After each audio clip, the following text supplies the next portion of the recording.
Hello, Facebook and YouTube. I'm not sure if I'm gonna do YouTube, but I'm pretty sure I'm gonna put this on Facebook. But I read a book, and it is called The Girl in the Spider's Web. I don't think I can't turn it around. So, The Girl in the Spider's Web by David Lagercrantz. He's Swedish, and I can't pronounce his last name.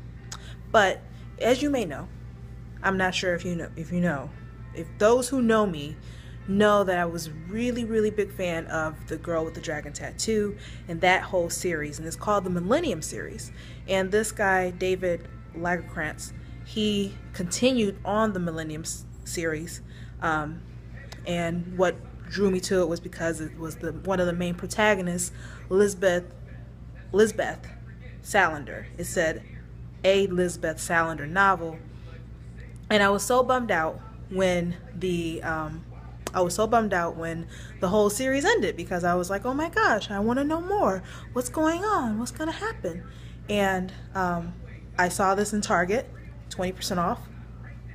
Boop, 20% off, and I was so happy about that, first of all. And then secondly, I was happy about that there was a book, a continuation of the Millennium series. And so I bought this about 2 weeks ago Saturday, and I finished it yesterday. Now I would have finished it a week ago, however, that'll come later. I'm making too long of a video, but I'm sorry for the length of the video, but this is a lengthy review, so sorry about that. Anyway, I was I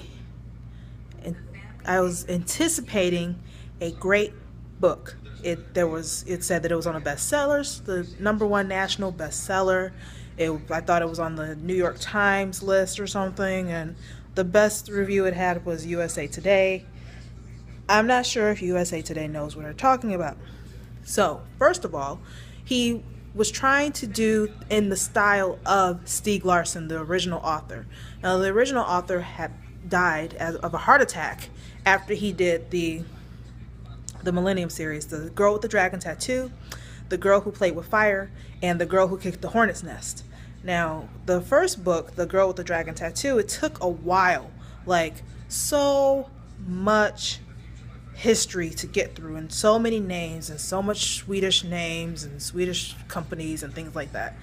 And when I was reading it, I was just like kind of muddling through it, but I got through it. And by the time I got to maybe the last third of the book, it was exciting, and it was a page turner. But the first 200 pages, I kid you not, so slow, so much history. You had to go through all the Vangers and all the these and that's and that and the other, because it was about a missing girl. And so I just remember just being so exhausted from that book. But once I got to the action and once I got to the substance of the book, it was very good, very action-packed, very interesting. So then when I started this book, it was the same as the first book. The second and third books, it was a little bit of background information, but it went straight to the action. This book, while he was very detailed on places and on just the feelings, the inner workings of all of these characters, he made it really laborious. It was just too many characters to keep up with. And then all of a sudden they pop up and you're like, oh yeah, they did this, and oh yeah, they came from that, and oh yeah, they did this.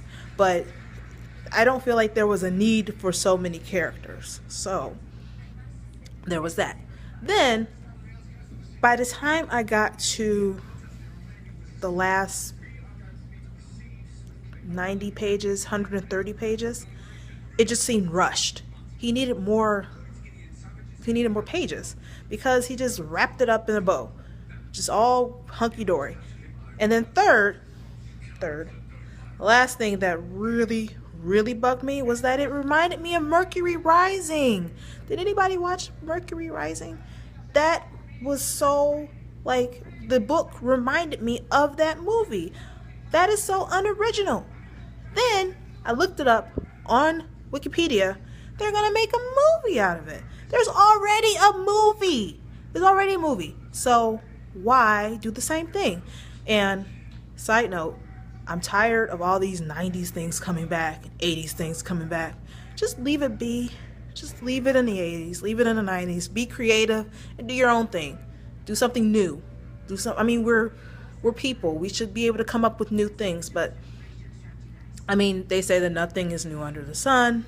I think that's Ecclesiastes, not Ecclesiastics.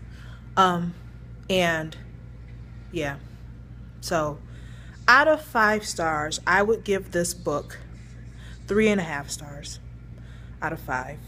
Because, first of all, he did not deviate from the characters. He didn't deviate from Mikael Blomkvist. He didn't deviate from Lisbeth Salander. And he brought back a nemesis for Elizabeth to defeat. And then there was there was just nice touches of comedy. I was laughing out loud, at some parts of the book. So, overall, 3.5 stars out of 5. And if there's a movie, I might watch it just because I just hope that they continue with Daniel Craig and Rumi Mora, the girl that played the girl with the dragon tattoo, who was also in Prometheus. I think she's a good actress. I think she was in another movie that I can't think of. It was a horror movie, like with caves or spelunking or something. It was something like that. So this video is already too long. So this was my review of The Girl in the Spider's Web. Apparently it was a #1 bestseller in Sweden, not in the US. Thank you for watching. Have a great day.